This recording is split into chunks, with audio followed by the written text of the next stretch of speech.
madame. Le cœur. Soyez... vous voyez que j'ai déjà perdu le fil de la phrase. Parce que je suis en train de chercher ce que j'entendais. Voici, je l'ai récupéré. Ayez en horreur les paroles qui sortent de la bouche de votre mari, parce que ça blesse. Mais n'ayez jamais en horreur son cœur. Le jour où vous aurez son cœur en horreur, ce mariage n'existe plus. Même si vous restez ensemble pendant 30 ans. Parce qu'il y a des hommes et des femmes qui ont vécu dans des mariages durant des années. Mais ce mariage on va dire, ce mariage n'existait plus depuis. Ce mariage était mort depuis. Dire on a 40 ans de mariage, on a 20 ans de mariage, on a 16 ans. Je peux vous choquer en vous disant ça ne veut rien dire. On peut être ensemble pendant des années, fêter 40 ans de mariage sur un mariage mort depuis des années. Je répète la phrase, je vais essayer de la répéter. Ayez en horreur les paroles qui sortent de la bouche de votre mari, ces paroles blessantes. Mais n'ayez jamais en horreur son cœur. Dissociez toujours les deux choses. Dissociez. Autant il a des bonnes choses que vous aimez. Voilà pourquoi vous dites « j'aime mon mari ». Il a des bons côtés. Mais il y a ce côté-là qui dérange. Donc, dissociez les mauvaises paroles qui sortent de sa bouche et son cœur pour vous. Et vous saurez prier pour son cœur. Lorsque vous mettez tout ensemble, vous mélangez le tout, les mauvaises paroles, les paroles blessantes et son cœur, vous ne saurez jamais prier pour lui parce que vous aurez aussi en horreur son cœur. Vous ne prierez pas pour lui. Vous serez en train de prier pour lui et vous aurez des larmes chaudes qui coulent. Ce ne sont pas les larmes de compassion, ce sont les larmes de colère. Pourquoi Dieu m'oblige de prier pour quelqu'un comme ça? Pourquoi Dieu m'oblige de prier pour quelqu'un qui me fait du mal? Dissociez et vous saurez vaincre cette maladie. C'est une maladie, ces paroles blessantes. Une maladie accompagnée généralement d'un esprit. Ah oui, accompagnée généralement d'un esprit. Les gens sont très souvent choqués quand on dit il y a un esprit derrière, un esprit impur. Oh, comment ça? Moi, je suis enfant de Dieu. Oui, mais écoutez, qu'est-ce que vous dites? Jésus, il a regardé Pierre, il a dit, arrière de moi, Satan. Il parlait à qui? Il parlait à qui? En face de lui, avec qui? Les disciples tout autour. Comment ils ont pu écrire dans les évangiles qu'on parlait à Pierre? Parce qu'il parlait à Pierre, au fait. Il s'adressait à l'homme Pierre pour les humains. Mais Jésus voulait nous enseigner que derrière un homme qui semble bien, qui peut même être révélé à des moments, parce qu'il avait dit à un moment, tu es le Fils de Dieu. Il était le seul à le dire. Tu es le Fils de Dieu. Il lui a dit, c'est pas la chair et le sang qui t'ont révélé ces choses. Donc, derrière un homme révélé, derrière un homme bien, il peut avoir un esprit impur qui manipule ses pensées ou qui alimente ses pensées parce que ses pensées ou ses paroles émanent des blessures du passé. Il peut avoir un démon. Et donc, dissociez les deux, les blessures, les paroles blessantes et le cœur de votre mari. Dissociez les deux. Ainsi, vous pourrez prier pour son cœur. Prier pour son cœur, Dieu peut donner la victoire. La prière peut faire des choses extraordinaires. La prière, Jésus a dit, j'ai prié pour toi. Oh, est-ce que quelqu'un de là où il est, il peut acclamer Jésus pour ça? C'est merveilleux. Hein? Jésus a dit, moi, j'ai prié pour toi. Pour dire que la prière, elle est puissante. La prière, elle est redoutable. Jésus a dit, écoute, Satan t'a réclamé, Pierre. Hein? Satan t'a réclamé pour te gribler. Mais moi, Jésus n'a pas dit, j'ai levé mes mains pour dire, je suis Dieu. Laisse Pierre. Jésus a dit, j'ai prié. Alors que personne ne te dise, madame, que la prière n'a pas d'impact. Que personne ne te dise que la prière, oh non, ce genre de cas-là, il faut pas la prière. Ce genre de cas, nous avons besoin de solutions rapides. Non. Jésus même, 100% Dieu. La Bible dit, il a dit à Pierre, j'ai prié pour toi. Il n'a pas dit, voilà, viens, je vais t'imposer les mains, je vais t'introduire le feu avant le temps. Non, j'ai prié. Ne négligez jamais la puissance de la prière. C'est amphérique que de négliger la puissance de la prière. C'est luciférique que de croire que la prière, bon, ça c'est pour calmer juste, c'est comme un calmant, mais mon problème est grand. La prière est puissante. Prie pour son cœur et tu sauras mieux prier pour son cœur quand tu vas dissocier les paroles blessantes et le cœur de cet homme qui est ton mari. La deuxième chose à faire, barricader votre cœur, madame. Moi, ça m'a toujours étonné. Il y a des personnes qui ont du mal à comprendre que barricader son cœur n'est pas mal. La Bible le dit. Garde ton cœur plus que toute autre chose. Barricade ton cœur. Il y a une femme une fois qui m'a dit, mais pasteur, quand tu me dis ça, c'est-à-dire que je dois vivre avec mon mari en étant insensible. Madame, si pour vous, barricader votre cœur veut dire insensibilité, ben soyez insensible. Face aux blessures, soyez insensible. Protégez votre cœur, c'est l'Écriture qui le dit. Lorsqu'il parle, connaissant votre mari, vous savez qu'il a un background de blessures. Il a des blessures, même s'il est dans le déni, il veut pas l'accepter, mais c'est un blessé. Alors, madame, qu'est-ce que vous faites? Vous n'allez pas faire un break, comme on l'a dit. Vous faites un break dans le mariage. Je vais d'abord partir et quand ça va marcher, je reviens. Barricadez votre cœur. Dites-vous, je refuse dorénavant d'être blessé.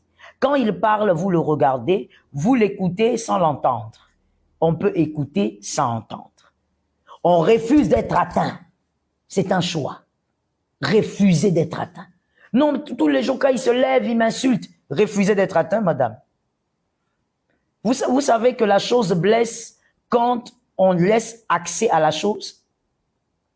La chose devient blessante quand on laisse l'accès à la chose. Quand vous barricadez votre cœur, vous refusez d'être blessé, ce sont des paroles qui vont se lancer, ça ne vous atteint pas. Ça ne vous atteint pas. Cela ne veut pas dire que quand il parle, vous jouez à l'indifférente. Parce qu'il y a des femmes, ton mari te parle, même quand il est blessant, toi tu es en train de chiquer, toi tu es là en train de regarder le ciel, en train de dire, tu as fini? Non, là tu es dans l'impolitesse, madame. Tu es dans l'impolitesse et on a parlé de l'éducation. Soit quand même, reflète l'éducation familiale, reste dans la bonne éducation, mais barricade ton cœur. J'ai dit écoute sans entendre. Tu écoutes le son, il y a un homme qui parle, mais tu n'entends pas tout ce qu'il dit. Tu es folle, tu es impolie, tu es sale, tu es vilaine. Tu vois toutes ces choses, tu ne les entends pas. Ça n'atteint pas ton cœur. C'est la 40e chose à faire d'ailleurs, parce que je me suis perdu là. C'est la 40e chose à faire. Barricader le cœur est la 40e chose à faire. Est-ce qu'on a noté d'abord? Parce que si on note, on peut m'aider vite.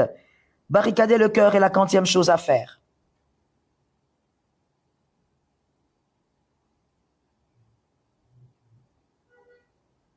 Ok. Andrea, merci beaucoup. Andrea sur Facebook me dit c'est la 2e. Et donc, la 3e chose à faire maintenant, ne parlez plus, madame. C'est à vous que je donne des astuces, n'est-ce pas? Pour vivre avec un mari blessant. 3e chose à faire, ne parlez plus après ces paroles blessantes. Ne parlez plus. Vous voyez quand vous discutez, vous dialoguez, ou peut-être que il vous blesse quand il fait des reproches, peut-être qu'il crie, peut-être, je sais pas. Alors, ne parlez plus après ces paroles blessantes. Ne dites plus rien. Taisez-vous. Faites un effort. Travaillez votre caractère. Ne dites plus rien. Parce que là, le mariage n'est pas un jeu, vous n'êtes pas dans le copinage, vous êtes dans le mariage. Vous ne voulez pas divorcer, comme on l'a dit au début, je l'aime, mais il est blessant. Puisque vous l'aimez, vous voulez rester avec. Alors, comme vous voulez rester avec, il y a donc des stratégies à appliquer et le prix à payer. 3e donc, ne parlez plus après ces paroles blessantes. Si vous parlez après ces paroles blessantes, il vous blesse, et puis il vous dit, qu'est-ce que tu as à dire? Est-ce que tu as quelque chose à dire? Ou pendant qu'il parle, vous voulez aussi parler, alors écoutez ce que je vous dis. Si vous le faites, vous tomberez dans le piège le plus grand. Vous tomberez dans le piège le plus grand. Et c'est quoi le plus grand piège? C'est qu'il vous blessera encore plus. Parce que vous, en voulant parler après lui, vous aurez 3 attitudes. Soit vous blessez aussi, pour vous défendre, n'est-ce pas? Vous voulez vous défendre. Soit vous allez sortir des paroles pour lui dire qu'il ne sait pas parler, qu'il est blessant, vous voulez l'attaquer. Ou alors, 3e réaction, vous allez absolument vouloir démontrer que vous vous en foutez éperdument de ce qu'il a dit. Alors ça, de toutes les manières, toutes les 3 choses, vont créer un feu noir. Ça sera pas un feu rouge. Un feu tout noir. Et donc, résultat, lui ne va pas se taire parce que c'est un blessé. Il va encore monter dans les blessures. Et là, madame, ça sera pas beau à entendre. Et pour éviter donc cela, après une dispute, un dialogue, ou je ne sais pas quoi, il vous blesse, ne dites plus rien. Pourquoi tu te tais? Je préfère me taire. Pourquoi tu veux rester silencieuse? Je préfère me taire. Et un autre blessé et blessant te dira, tu me prends pour qui? Tu veux dire que je suis bête? C'est pourquoi tu te tais? Tu veux me dire quoi? Tu veux dire que tout ce que j'ai dit n'était rien du tout? Même si il le dit ça, ce sont des phrases pour vous titiller. Ne réagissez pas. Dites simplement, j'ai entendu. Merci. Et c'est tout. Il y a même une femme qui dit quelque part, pasteur, je veux dire j'ai entendu, mais merci, je dirai pas. Madame, lorsqu'on veut guérir une personne, il faut être solide. Hein. Lorsqu'on veut amener quelqu'un à la guérison, il faut être solide. Il faut avoir des nerfs solides, sinon, eh ben, tu lâcheras. Nous prenons les questions maintenant. Les bien-aimés de Facebook, je vous avais vu à un moment bien faire les choses, mais là, je sais pas pourquoi vous partagez pas. Je sais pas comment ça se passe sur TikTok, sur YouTube, Instagram. J'espère qu'on fait l'œuvre des bons évangélistes. Je veux prendre des questions, s'il vous plaît. Les questionnaires. Moment of question, time of question. Le temps des questions. Le temps des questions. It's time of question. Le temps des questions, instant question. On va prendre les questions. Alors, je veux réagir à quelque chose que Madame Hortense dit sur Facebook. Madame Hortense, vous dites, je préfère me mettre à l'écart. Bon, Madame Hortense, se mettre à l'écart est une chose bonne qui peut marcher pendant un temps. C'est-à-dire que c'est un remède qui va fonctionner pendant un temps, mais ça va finalement perdre sa puissance. Oui, parce que vous mettre à l'écart ne va pas faire évoluer les choses. Vous êtes simplement en train de fuir. Et tout ce que vous fuyez finira par vous rattraper. Lorsque vous voulez pas d'une chose, ne la fuyez pas. Affrontez-la et mettez la chose à sa place. Retenez cette phrase, s'il vous plaît, pour la vie, madame. Tout ce que vous fuyez finira par vous rattraper un jour. N'ayez pas l'habitude de fuir. Affrontez la chose et mettez la chose à sa place. Et vous resterez à votre place. Donc, c'est pourquoi je disais, vous mettre à l'écart, ça va l'aider à parler tout seul. Ça vous aide peut-être à barricader votre cœur, mais c'est une fuite. Et comme je le dis, ça va tenir pendant un temps et après quelques années, sa puissance va s'évanouir. Et ça va s'empirer. La situation va s'empirer parce qu'en fuyant, vous ne cherchez pas les solutions. Vous êtes simplement en train de vous auto-protéger. Que Dieu vous aide. Les questions, s'il vous plaît. Oh là là, pendant tout ce temps, vous n'étiez pas en train de prendre les questions.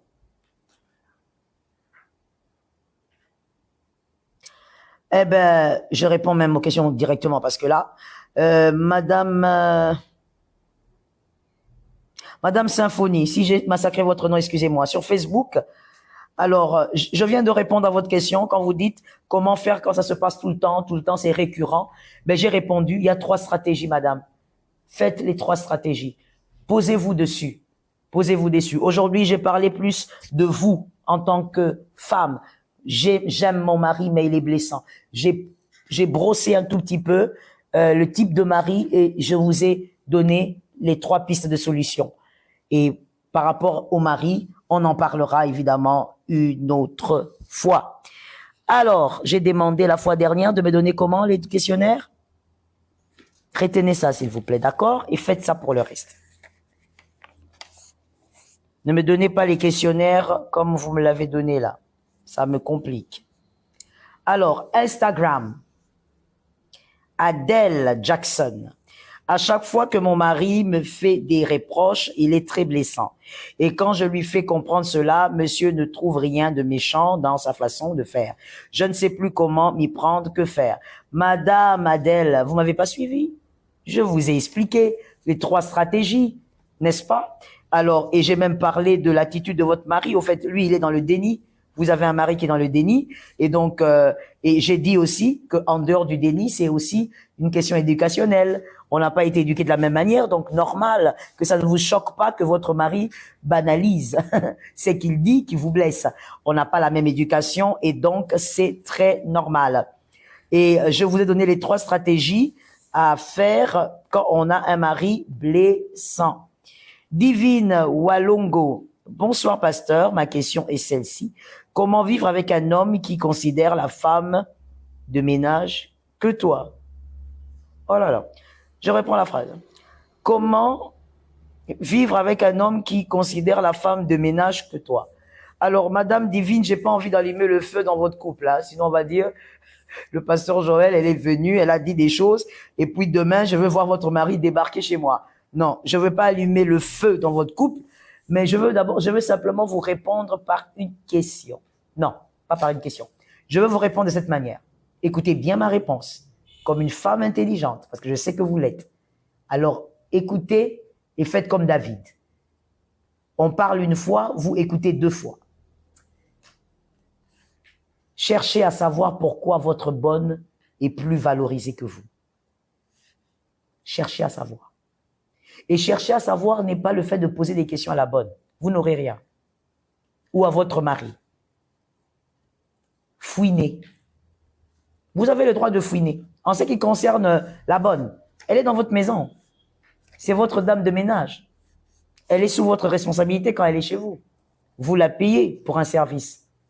Donc, vous avez le droit. Quand je dis fouiner, je ne parle pas du téléphone. Vous n'allez rien trouver là-bas. Soyez une bonne observatrice. Ne soyez pas une psychopathe. Ne créez pas des psychoses. Seulement, soyez une bonne observatrice. Observez bien. Cherchez à comprendre pourquoi la bonne a plus de valeur que vous. C'est vous qu'on a épousé. La bonne est venue après. Voilà Madame Divine. Alors, Madame Fatou, mon fils n'a pas été reconnu par son père et j'avais tout fait pour qu'il le reconnaisse. Mais hélas, pensez-vous que mon fils sera en manque affectif devant sa future femme? Alors, Madame Fatou, je vous donne un conseil et ce conseil, je le donne aussi à toutes les femmes qui sont dans le même cas. Vous faites un enfant, le mari ne reconnaît pas l'enfant. Vous faites un enfant, le mari renie l'enfant. Écoutez, c'est un conseil de sagesse. Ne forcez pas pour qu'on reconnaisse l'enfant. Ne forcez pas. C'est un être humain. Il a une destinée. N'allez pas forcer l'amour. Ça ne se force pas. C'est très important. Et sans oublier que ce qu'on fait autour des enfants, d'une manière ou d'une autre, les enfants le sentent. Surtout quand ils sont petits. Alors attention, vous risquez d'introduire une blessure à l'intérieur de l'enfant que l'enfant n'avait pas. Et répondre à votre question, si l'enfant aura un manque affectif, oui, il aura un manque affectif face à la figure paternelle. Il aura un manque affectif, évidemment, parce que papa n'est pas là. Et vous allez jouer le rôle de papa et de maman, mais ça ne sera pas la même chose, ça ne sera jamais la même chose. C'est ça la vérité. Et même si vous faites de votre mieux, vous êtes très braves. Les femmes qui vivent seules avec leurs enfants, vous êtes les personnes les plus braves, extraordinaires. Mais ça ne sera jamais pareil que cet équilibre d'un homme présent. Et donc, comment faire? Vous devez absolument faire un effort pour ne pas être trop maternel non plus avec lui, pour lui permettre d'avoir quand même, tant soit peu, un petit équilibre. Aidez votre fils de cette manière. Et si vous avez aussi des frères, ça serait bien de temps en temps que votre fils vive avec vos frères. Ça veut dire des hommes qui vivent avec vos frères dans un milieu masculin. C'est très important. Ça crée un repère et ça peut beaucoup l'aider aussi. Que Dieu vous bénisse. Mais on dirait que vous n'entendez pas, Monsieur Joseph. Pourquoi vous me donnez des feuilles comme ça? Faites ceci. Merci. Et donc, ici sur Facebook, et pour un fiancé qui est blessé ou qui est blessant, qui est blessé Et pour un fiancé qui est blessé, quoi faire? Ben, je vous ai dit la même chose, hein. Faites la même chose. Comme vous n'êtes pas encore marié, ben, vous faites pratiquement, je pense, les mêmes choses. C'est-à-dire, vous priez pour lui. Priez beaucoup pour lui. Soyez d'abord sûr que c'est vraiment l'homme de votre vie, hein. Parce que moi, je le dis des fois de manière très crue, mais c'est la vérité. La vérité, elle reste vérité, surtout quand elle est dite avec amour. Et je le dis avec amour, même si c'est cru. C'est-à-dire que n'entrez pas dans les batailles qui ne sont pas les vôtres. Ne gaspillez pas votre énergie dans un combat qui n'est pas le vôtre, c'est tout. David s'est battu contre Goliath parce que Goliath insultait le peuple d'Israël. Vous voyez, il insultait le Dieu d'Israël. Ainsi David dit, mais c'est qui? Il insulte le Dieu d'Israël, il insulte le... Vous voyez David, ce qu'il dit? Il parle de la généralité parce qu'il est dedans. Il n'a pas dit c'est qui celui qui insulte Saül. Non, s'il insultait Saül, David n'aurait rien à faire avec Goliath. Donc, n'entrez pas dans les batailles qui ne sont pas les vôtres. N'allez pas gaspiller de l'énergie simplement parce que vous voulez vous marier, mais sachez d'abord, dans cette bataille, est-ce que c'est mon mari? Est-ce ma femme? Pour que j'entre en prière avant le mariage, pendant les fiançailles, que je me mette à prier pour lui, à prier pour son cœur. Est-ce mon mari? Rassurez-vous, si Dieu vous confirme, entrez dans la bataille alors. Priez pour son cœur et ensuite, barricadez votre cœur parce que s'il est blessant, barricadez. Mais comme vous êtes encore fiancé, moi je peux même prendre le risque de dire, si il est trop blessant, alors n'avancez pas d'abord. Prenez d'abord le temps de prier. Si ça ne s'améliore pas, madame, faites attention. On ne se marie pas pour se monstrifier.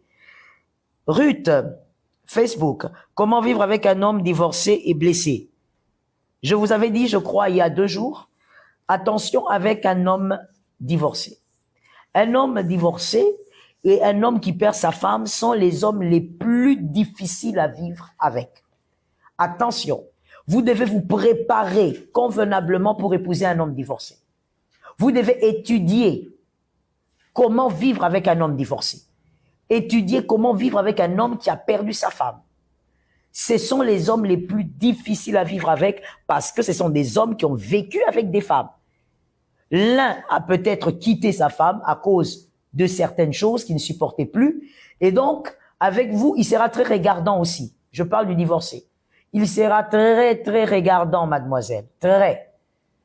Alors, c'est qu'un jeune homme peut zapper comme mauvaise attitude, mauvais caractère. Un divorcé ne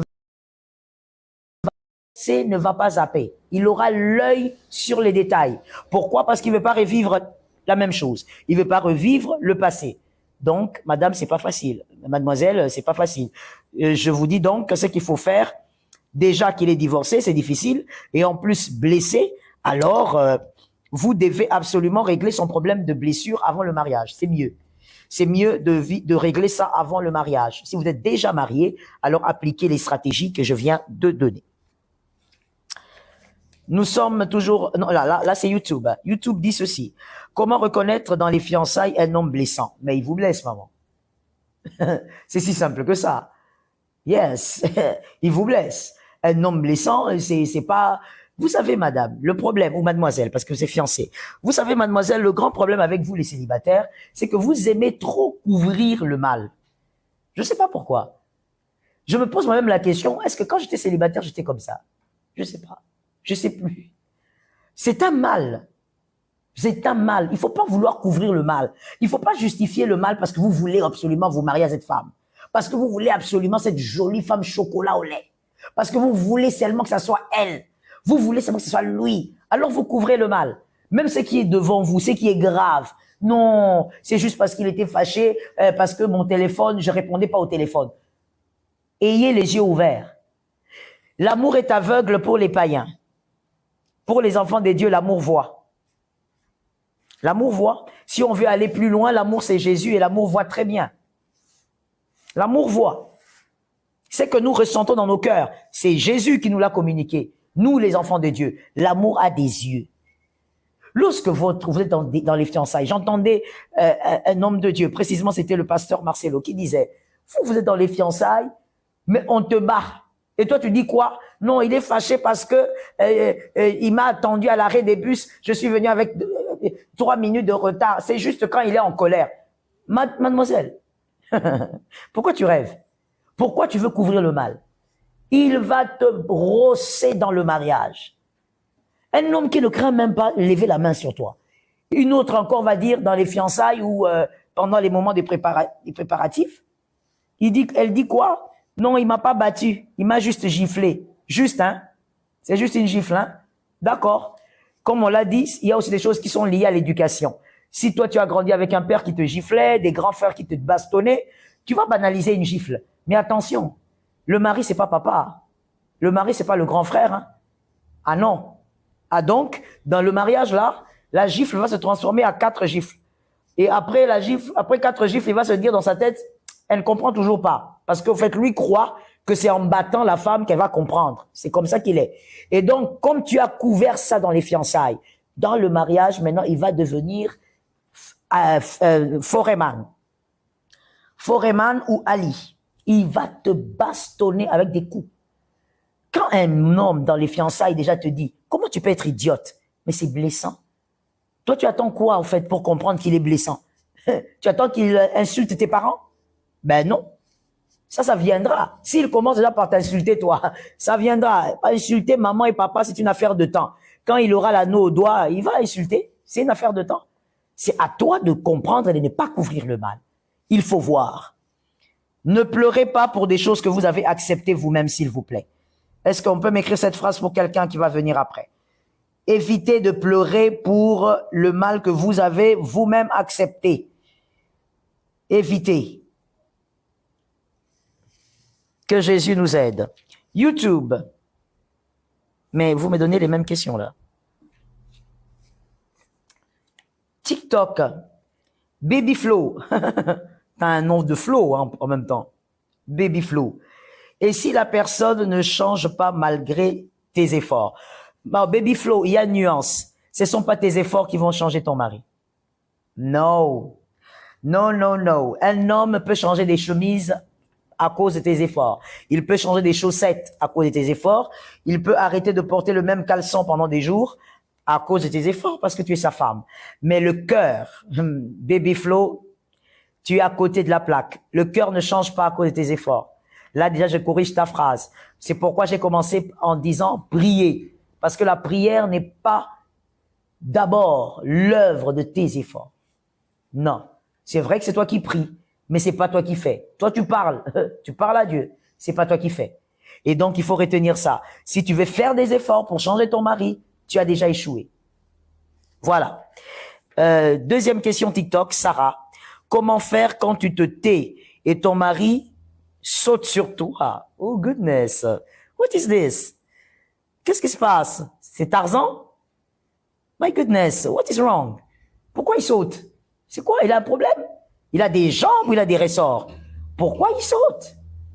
Ton mari saute sur toi en disant, t'es orgueilleuse. Oui, je savais. Je savais que quand on se tait, généralement pour les hommes blessants, quand une femme se tait, il se dit 2 choses. Tu es orgueilleuse ou bien tu me prends pour un homme, tu me prends pour un idiot. Voilà. C'est ce qu'ils disent généralement les hommes blessés face au silence de leur femme.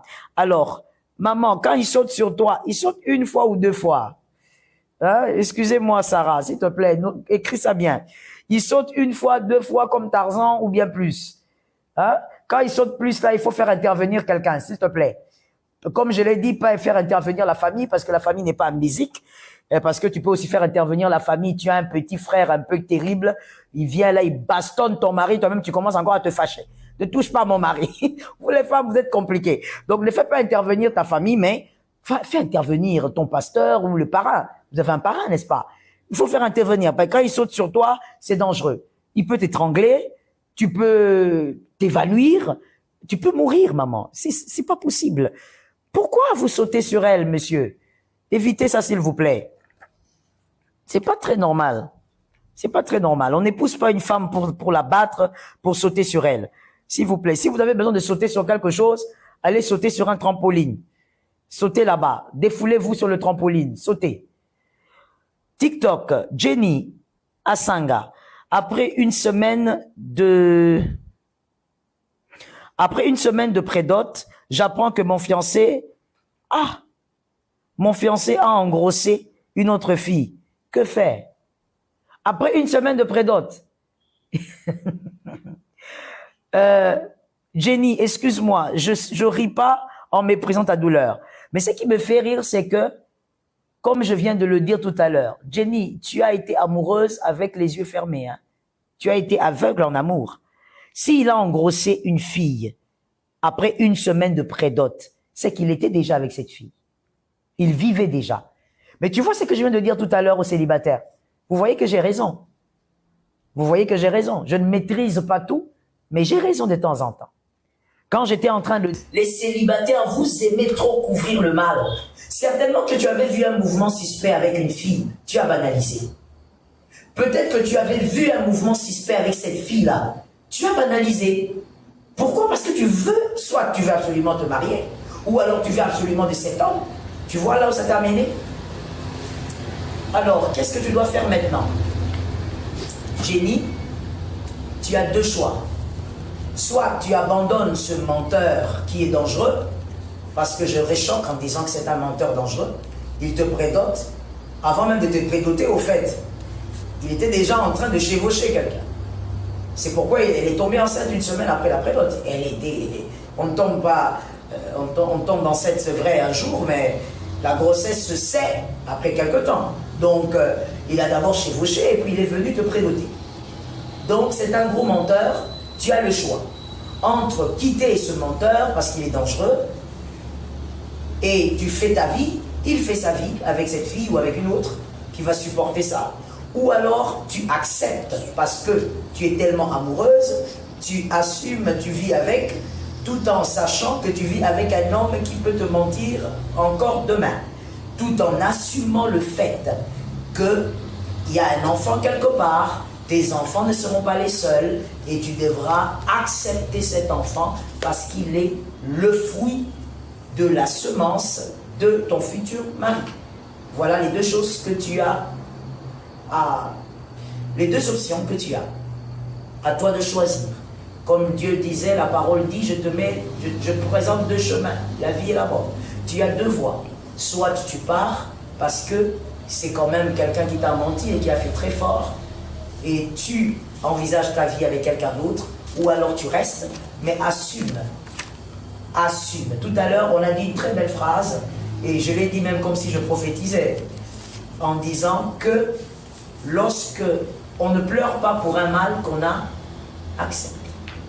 Lorsque tu acceptes, parce que c'est un mal. Le mensonge là est un mal. L'enfant n'est pas un mal, c'est l'acte qui est un mal.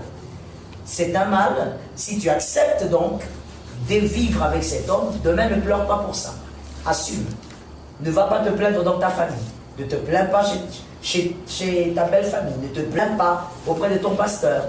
Assume le fait que tu as épousé quelqu'un qui pourrait te mentir encore demain et même faire pire. Nous avons Sarah. Sarah, c'est où, Sarah? Elle est sur quelle plateforme? Sarah TikTok. Elle dit, il te tape sérieusement et il vous tape sérieusement et vous vivez l'enfer. Maman, pourquoi tu vis l'enfer? L'enfer déjà va venir dans le temps. Pourquoi tu vis l'enfer? Il te tape sérieusement, sérieusement. Pourquoi tu attends la mort? Est-ce que tu attends la mort, madame? Oh, je sais que je choque beaucoup de gens en ce moment qui se posent la question, mais finalement, la pasteur là, elle est venue exhorter les gens au créer de divorce. Mais non, on ne se marie pas pour mourir. Il te bat sérieusement. Mais pourquoi ça? Ça peut être aussi causé par les blessures, au fait, qu'il est en train d'essayer de refouler. Et donc il te bat. Non, écoute, s'il te bat sérieusement, il faut absolument que tu ailles voir ton pasteur si tu l'as, tes parents spirituels, sinon le parrain. Mais en tout cas, même après avoir vu ces personnes, s'il n'y a pas une solution qui apaise sérieusement, aussi sérieusement cet homme, tu ne peux pas rester là où on te bat sérieusement. Tu vas mourir. Et tu as une vie, tu as une destinée, tu as des enfants, je pense, à élever. TikTok Gloria. Comment séparer le cœur des paroles si Dieu dit c'est de l'abondance du cœur que la bouche parle? Oui, c'est de l'abondance du cœur que la bouche parle, mais il faut savoir que le cœur ne se traite pas toujours avec ce qui sort du cœur. Parce que dans le cœur, il y a des choses qui sortent, c'est-à-dire les paroles, mais ce cœur aussi, par lui-même, on va dire, est une chose que Dieu peut délivrer. Dieu peut délivrer ce cœur et libérer ce cœur et changer les paroles du cœur, n'est-ce pas? Comme Dieu peut le faire, comme un vase qui porte de l'eau, comme Dieu peut le faire, vider le vase, mettre autre chose. Donc, tu peux dissocier l'eau du vase, même si le vase, plutôt l'eau, est dans le vase. Il faut donc prier. Et il faut savoir, madame, que si celui-ci est blessant, en réalité, comme on l'a dit, si votre mari est blessant, c'est probablement à cause de son passé. Ce n'est pas forcément à cause de ce qu'il pense de vous. Parce que quand la Bible dit c'est de l'abondance du cœur, la Bible est en train de parler de ce que l'homme pense. Or, un blessé ne blesse pas toujours parce qu'il pense que vous êtes une mauvaise personne. Un blessé blesse parce qu'il a été blessé. Il y a une grande nuance. Et donc, séparer l'eau du vase. Astrid, la perle. Mon mari me fait des reproches tout le temps. Et quand je lui fais comprendre, il me traite d'impoli. Que faire? Alors, il y a plusieurs raisons. Si vous faites des reproches tout le temps, je me pose la première question. Est-ce parce que vous ne prenez pas en considération ces reproches? Est-ce parce que vous vous dites, votre mari exagère et donc ces reproches sont à banaliser? Est-ce, troisièmement, parce que malgré les reproches, vous ne vous améliorez pas? Alors, il peut y avoir plusieurs raisons à ces reproches récurrents. Mais moi, je dirais, que faire? Il vous traite d'impoli, alors ce qu'il faut faire, faites un effort de vous améliorer, madame. Dans ce qu'il veut voir, comme changement, faites un effort de vous améliorer. Vous savez, lorsque vous avez un mari qui fait beaucoup de reproches parce qu'il est blessé ou parce que pour lui rien n'est toujours bien fait, tant qu'il ne verra pas de l'amélioration chez vous, vous n'aurez même pas le droit à lui faire des reproches. Quand vous allez lui faire des reproches, il sera sur la défensive. Vous perdrez. Alors faites un effort de vous améliorer dans certaines choses et voyez de l'autre côté comment ça répond. Que Dieu vous bénisse. Sur Facebook Sephora, nous sommes jeunes couples mariés. Comment interdire à mon mari que prendre la bière tous les soirs après le travail avec les amis n'est pas bon, tout en évitant des disputes? Il faut le faire au lit. Oh, madame, mais non, il ne faut pas le faire au lit. On est des chrétiennes, il ne faut pas manipuler l'homme jusque-là. On sait que de toutes les manières, au lit, il est faible comme tout, mais il faut avoir pitié d'eux. Il faut avoir pitié d'eux, un peu de pitié. Tu vois, un peu de pitié. Parce que là, tu risques de le chaotiser. Et là, tu sais qu'au lit, un homme est capable de vendre sa maman. L'homme est tellement faible pendant ce moment qu'il est capable de vendre le pays alors que le pays ne lui appartient pas. Il est capable des choses terribles. Donc ne fais pas ça au lit parce que c'est une manipulation quand même pas très bonne pour un enfant de Dieu. C'est que tu dois faire, je comprends par cette question qu'il prenait de la bière déjà avant, n'est-ce pas? Avant déjà, il prenait de la bière. Alors madame, vous avez accepté ça. Tu tolérais, n'est-ce pas? Tu trouvais que c'était pas grave.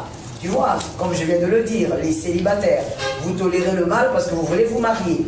Donc tu avais toléré, tu te dis, c'est pas grave, c'est juste un verre le soir. Mais maintenant, tu vois que marier, ça devient un problème, n'est-ce pas? Surtout quand on a des enfants, il y a l'éducation qui va avec.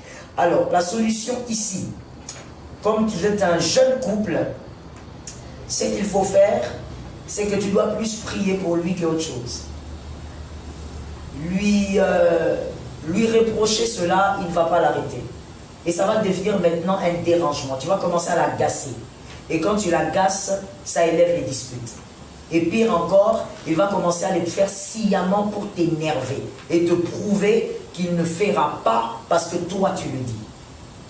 C'est comme ça, c'est le mariage. Le mariage n'est pas un jeu. C'est pour les adultes. Il y a des fois des répondants très compliqués. Il faut avoir de la maturité pour gérer ça. Donc, comme vous êtes un jeune couple, ne commets pas d'erreur aujourd'hui, tu risques de payer très cher demain.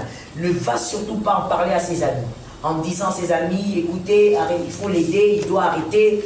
Attention, ses amis vont t'accuser pour sûr et évidemment, ils vont même exagérer dans leurs commentaires. C'est ton foyer qui va en pâtir, vous êtes encore jeune couple, il faut être sage. C'est ce que tu dois faire, ne dis plus rien parce qu'il va commencer à faire les choses par défi et toi, ça te mettra mal, ça ira de mal en pire. Ce que tu dois faire, c'est prier pour lui maintenant. Les genoux à terre, madame. Tu vas apprendre que les genoux règlent aussi les choses dans le foyer. Que Dieu t'assiste. Facebook, je prends la part des hommes. Comment faire face à une quoi? Une miss. Comment ça, une miss? À une miss de 22 ans. Ah, donc une belle femme. Ok, d'accord. Merci. Je prends la part des hommes. Comment faire face à une miss de 22 ans toxique qui ne cesse d'insister sur comment traiter une femme due à ce qu'elle a vécu dans sa famille. Il y a des décennies. Mais écoutez, quand vous dites déjà que c'est une miss, elle est toxique, pourquoi vous êtes avec elle? Parce qu'elle est miss. Mais on ne vit pas avec les bassins seulement. On ne vit pas seulement avec la poitrine d'une femme. Le mariage, c'est plus que ça. Vous pouvez, comme vous l'avez si bien dit, quand c'est une personne toxique, malgré son corps de miss, vous allez vomir ce corps. Alors quand elle est toxique, elle est toxique. Arrêtez-vous, c'est tout. Changez de camp. Que Dieu vous assiste. Madeleine, Instagram.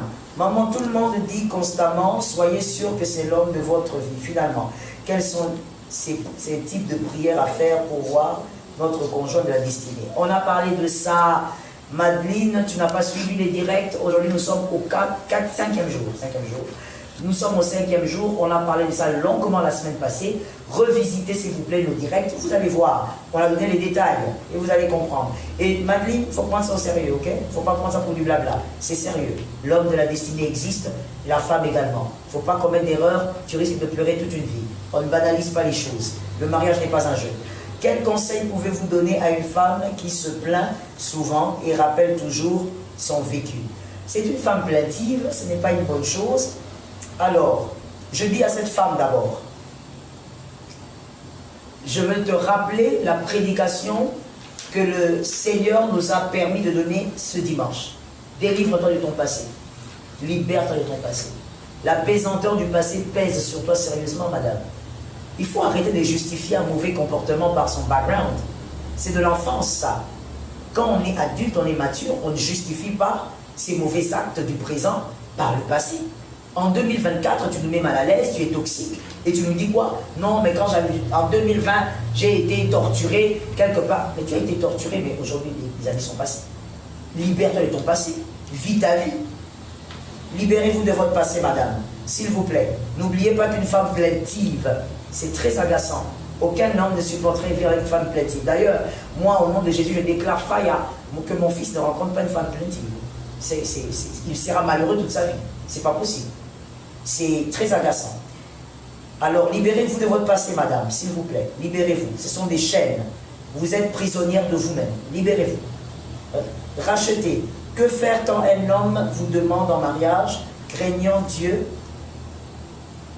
répond à tous vos critères, mais que vous êtes juste dérangé par sa taille? Il a quelle taille? Il faut expliquer la taille, hein, pour vous, parce que chacun a sa taille. Et les critères sont relatifs. Les critères sont relatifs. Donc, quand vous dites que vous êtes dérangé par sa taille, ça veut dire quoi? Rachetez.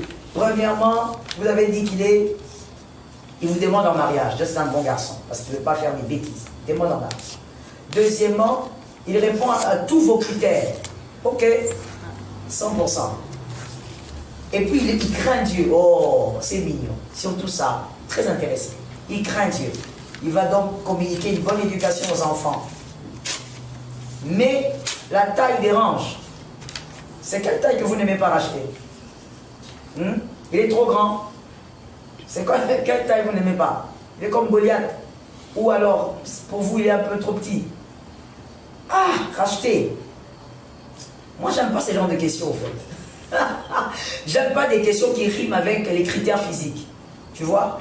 Pourquoi? Parce que, premièrement, les critères physiques sont relatifs, et puis, relatifs, mais aussi, tu peux perdre un homme très bien, formidable, seulement à cause du physique. C'est dommage.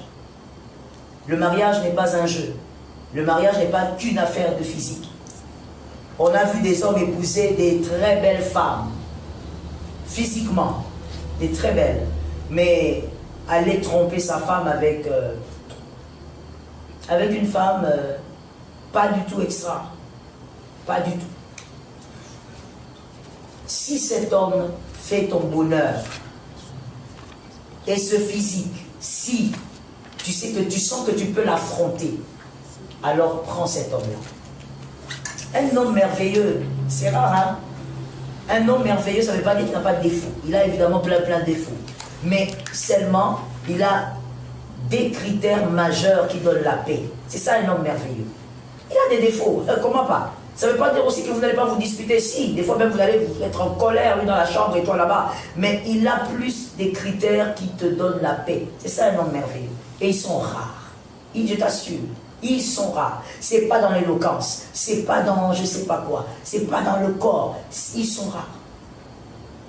Est-ce que tu crois que tu seras attiré envers un homme qui t'insulte?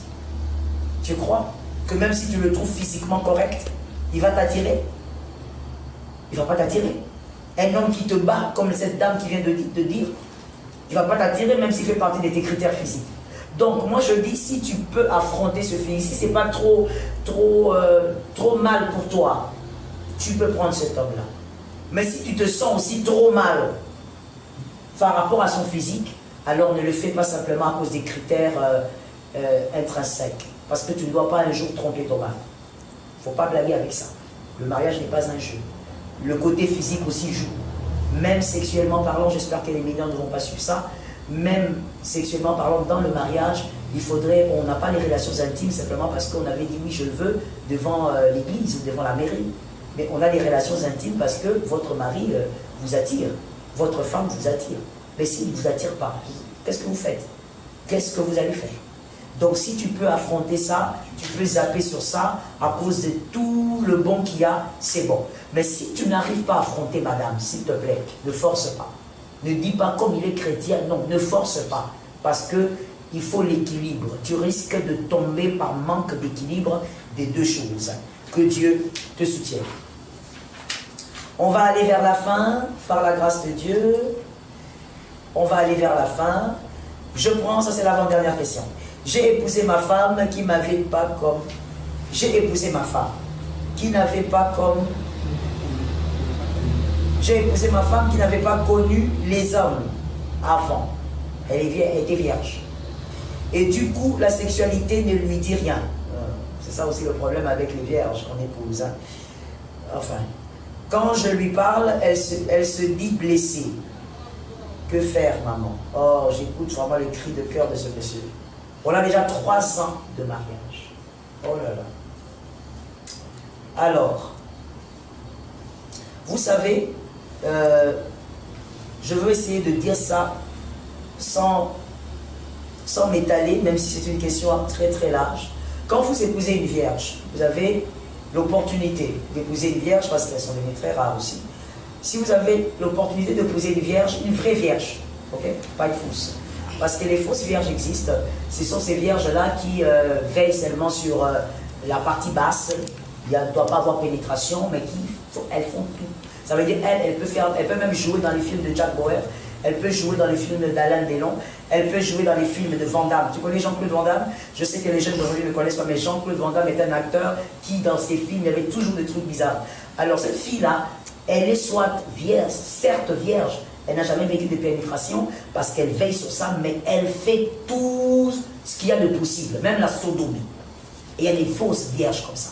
Quand vous épousez une fausse vierge comme ça, en réalité, tout ce qui manquait, c'est la pénétration, mais elle est une maîtresse dans les domaines, et donc, je ne pense pas que vous allez vous ennuyer, ou qu'elle aura en horreur la sexualité. Mais si vous épousez une vraie vierge, C'est celle-là qui ne vivait même pas dans les embrassades, même son corps, on l'a pas tripoté et tout ça, une vraie vierge. Alors, monsieur, c'est une bonne chose, parce que la Bible aussi le recommande, mais vous savez, cette vraie vierge a un léger problème. Son léger problème est que elle n'a pas eu le temps de savoir comment son corps fonctionne. Et donc, il est probable que si vous n'êtes pas aussi un bon explorateur, vous risquez de ne pas savoir comment faire fonctionner son corps et automatiquement, elle va répugner la chose. Parce qu'elle n'a jamais essayé, elle a toujours entendu parler et tout ça, le vrai et le faux, mais quand elle entre dedans, comme vous n'avez pas eu le temps d'explorer son corps, la capacité d'être patient et d'explorer son corps pour qu'elle-même découvre comment fonctionne son corps, et bien, quand ça ne se passe pas comme ça, que vous êtes un homme pressé, vous êtes un homme rapide, et bien, elle va forcément refuser ou réfuter la chose. Elle ne va pas l'aimer. Et je veux aussi préciser une chose importante. À tort, certaines vraies vierges ont été considérées comme frigides ou même comme possédées. Possédées des esprits parce qu'elles ont réfuté ou rejeté la chose. Alors que c'est simplement parce qu'elle n'a jamais exploré son corps, peut-être même qu'elle ne vivait même pas dans la masturbation, elle n'a jamais exploré son corps. Et donc, vous êtes non seulement le premier homme, mais la première personne à lui faire découvrir certaines réactions physiques. Et si vous n'êtes pas un bon explorateur, un homme patient, un explorateur, un homme patient, un explorateur, un homme patient, pour celle que je vous donne, monsieur, aidez la femme, votre femme à redécouvrir son corps. Soyez patient. Lorsque vous allez dans l'intimité, évidemment, comme déjà elle n'aime pas trop, parce que, bon, en réalité, c'est parce que ça n'a pas été bien. Vous m'avez posé la question parce que vous voulez que je sois franche avec vous. Je vais être franche avec vous. Elle n'a pas aimé parce que ça n'a pas été bien. Bref.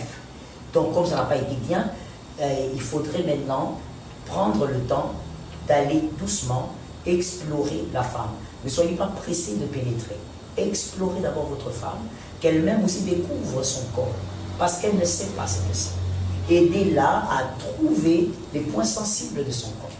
Et ainsi, avec beaucoup de préliminaires, je crois que vous pourrez l'aider à découvrir comment fonctionne son corps et elle va aussi apprendre à aimer la chose. C'est important de savoir que ce que vous ne faites pas bien, ne demandez pas aux gens de l'apprécier. Quand vous ne faites pas bien quelque chose, ne demandez pas à l'autre d'apprécier la chose simplement parce que c'est le mariage et dans le mariage on fait ça. Non, il faut aussi bien faire la chose. Et je ne vous condamne pas, monsieur. Je dis simplement que avec une vierge, vraie vierge, il faut être patient. Il faut aller doucement. Il faut être stratégique. Et vous allez certainement permettre à cette dernière de découvrir son corps. Alors, j'étais déjà à la dernière question, n'est-ce pas? Alors, je déclare maintenant la bénédiction. Les autres questions, il y en a beaucoup. S'il vous plaît, on va y répondre. Je vous promets d'ailleurs que le mercredi, par la grâce de Dieu, si Dieu nous prête vie, nous serons avec l'apôtre Timothée, qui est mon mari. Mon invité sera là. Il va répondre aux questions. Ça sera la journée question. Le mercredi, si Jésus nous prête vie. Et donc, je peux déclarer la bénédiction. Au nom de Jésus de Nazareth, je prie par le feu de Dieu pour le cœur de cette femme qui est blessée. Au nom de Jésus, je prie pour le cœur de cette femme mariée qui n'en peut plus parce que son mari blesse. Je prie pour ce cœur qui a développé même des maladies cardiovasculaires. Je prie pour ce cœur qui a développé plusieurs types de malaises parce que le mari est blessant. Seigneur Jésus, donne la paix. Seigneur Jésus, restaure. Seigneur Jésus, impose ta vie. Seigneur Jésus, impose la grâce. Délivre cette femme du mal. Père, je prie aussi pour cet homme. Seigneur, c'est toi qui connais sa vie, tu connais son passé et tu sais ce qu'il y a à l'intérieur de son cœur. Je te prie de délivrer cet homme du mal. Délivre cet homme de cette langue de serpent. Donne à cet homme, Seigneur éternel, la victoire d'abord pour lui-même, qu'il soit d'abord délivré de ses propres démons, qu'il soit libéré de ses esprits, qu'il soit libéré de ce passé qui l'harcèle, qui le réclame. Au nom de Jésus, je prie qu'il soit libéré de cette prison du passé qui veut imposer un présent amer, un présent désagréable, qui veut détruire son foyer, qui veut détruire son mariage, qui veut créer, Seigneur, un ravin entre lui et sa femme. Au nom de Jésus, j'appelle la grâce, Seigneur éternel, dans le cœur de cet homme. Je prie pour l'harmonie de ce couple qui a été brisé à cause des blessures. Je prie, Seigneur, tu es le restaurateur, tu es le Dieu qui agit par la puissance. La prière de l'Église avait libéré Pierre qui était en prison, condamné déjà à mort, mais ton ange est intervenu dans le surnaturel à cause de la prière. Je crois, Seigneur, en la puissance de la prière. Je crois que la prière du juste a une grande efficacité. La prière persévérante du juste est efficace. Je prie, Seigneur, que ton onction entre dans ces maisons qui ont été brisées par les blessures de l'âme, par les paroles méchantes. Délivre ces familles, délivre ces maisons. Je prie, Seigneur, pour ces enfants qui grandissent blessés, parce que les parents eux-mêmes étaient blessés en amont. Ces parents eux-mêmes, Seigneur, portent le fardeau du passé. Et les enfants qui grandissent dans les blessures, les enfants qui sont mortifiés, Seigneur, je prie que ta grâce entre dans cette maison. Comment tu vas faire? I don't know. C'est toi qui es Dieu. C'est toi qui sais que c'est que tu vas faire. Tu sais comment tu vas agir. Tu sais comment tu vas manifester ta grâce dans cette maison. Ces enfants n'ont personne, Seigneur. Tu es seul, tu es le seul à agir, tu es le seul à être capable. Ces enfants, Père, ne pourront pas aller se plaindre ailleurs. Ce sont leurs parents, mais ils sont blessés par l'attitude de leurs parents. Tous les jours, Seigneur, je te demande d'agir, de délivrer la destinée de ces enfants. Libère, Seigneur, la destinée de ces enfants. Libère, Seigneur, l'état émotionnel de ces enfants. Manifeste-toi. Cet enfant, Seigneur, qui est tellement traumatisé qu'il fait des cauchemars parce qu'il est battu par son père, parce qu'il est insulté par sa mère. Seigneur, viens intervenir. Tu es le Dieu qui est au-delà de tout ce qu'on peut imaginer. Tu es le Dieu qui entre dans la chambre et qui parle même à un enfant de 3 ans. Tu es le Dieu capable. Je te prie d'agir. Fais quelque chose. Seigneur, fais quelque chose. C'est que tu sais faire parce que c'est toi qui es Dieu. Père, agis dans cette maison. Délivre cette fille qui est, Seigneur, traumatisée, qui fuit l'harcèlement. Père éternel, tous les jours dans la maison, il est harcelé par un oncle, harcelé, Seigneur, par un cousin, peut-être même par son père. Oh, je prie, Père, que tu interviennes. Je prie pour cette fille qui est abusée par son père. Délivre, Seigneur, manifeste-toi. Père, que ton feu intervienne d'une manière, Seigneur, brusque et brutale. Seigneur, libère cette fille, Père. Délivre, Seigneur. Un fils, une fille, que ça localise une personne. Peut-être que tu n'attendais que cette brèche pour que la prière atteigne cette fille et libère sa vie, Seigneur. Je te prie d'agir par grâce au nom de Jésus. Amen.